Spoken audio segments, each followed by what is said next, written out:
سورۃ غاشیہ مکی ہے، 26 آیتیں ہیں، نزول میں 67 ہے، ترتیب میں 88 ہے، بیان قیامت نعم و نقم پر مشتمل ہے۔ بسم اللہ الرحمن الرحیم۔ هل اتاک حدیث الغاشیہ، آیا آئی آپ کو خبر ڈھانکنے والے کی؟ قیامت کا دن ڈھانکنے والا ہے۔ وجوہ یومئذ خاشعہ، بہت سارے چہرے اس دن جھکے ہوئے ہوں گے شرم کے مارے، خوف کے مارے۔ عاملہ، عمل کیا ہوگا، ناصبہ، صرف تھکاوٹ ہوگی۔ کیوں؟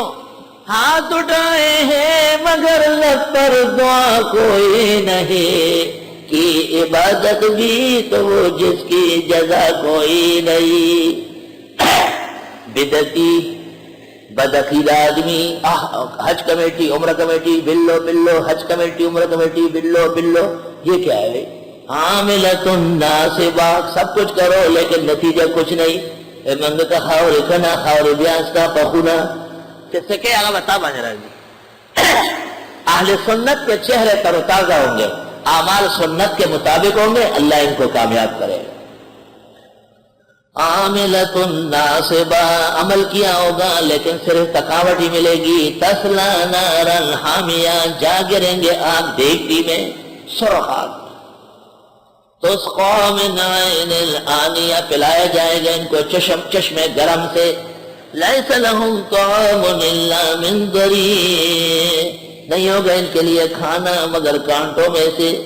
لا یسمنو، نہ وہ موٹا کرے گا، ولا یغنی من جوع، نہ کام آئے گا بھوک سے۔ کھانے کے دو مقصد ہوتے ہیں، ایک تو یہ کہ آدمی کو توانائی ملے کہ لا یسمنو، دوسرا یہ کہ پیٹ بھرے بھوک ختم ہو جائے گا، بھوک کے لیے بھی کافی نہیں۔ یہ تو بددینوں کا انجام ہے۔ نیک عمل مسلمان، وجوہ یومئذ ناعمہ، کچھ چہرے اس دن تر تازہ ہوں گے، لسعیہا راضیہ، اپنی کوششوں پر خوش ہوں گے۔ فی جنت عالیہ، بلند جنتوں میں، لا تسمع فیہا لاغیہ، نہیں سنیں گے ان میں بیہودہ بات۔ فیہا عین جاریہ، ان میں چشمے ہوں گے چلتے ہوئے۔ فیہا سرر مرفوعہ، ان میں چپرکٹ ہوں گے اونچے۔ وَأَكْوَابٌ مَوْضُوعَةٌ، آپ خورے ہوں گے ترتیب سے رکھے ہوئے۔ وَنَمَارِقُ مَصْفُوفَةٌ، اور بسترے ہوں گے قطار سے۔ وَزَرَابِيُّ مَبْثُوثَةٌ، اور تکے ہوں گے ادھر ادھر۔ تکے ترتیب سے نہیں ہو سکتے، آدمی جیسے منتشر ہے تکے منتشر ہو، اور بسترے ترتیب سے ہوں گے۔ بستر پر آنا پڑتا ہے، تکیہ دینا پڑتا ہے۔ اس لیے حدیث میں 3 چیزیں ہیں جس نے بھی دی واپس نہ کرنا، ایک تکیہ، دوسرا دودھ، تیسری خوشبو۔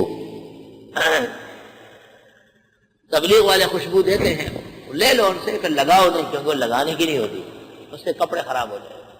وہ 1 روپے کے جو 5 ملتے ہیں وہ خریدتے ہیں، تو وہ مٹی کے تیل کی طرح بدبو آتی ہے۔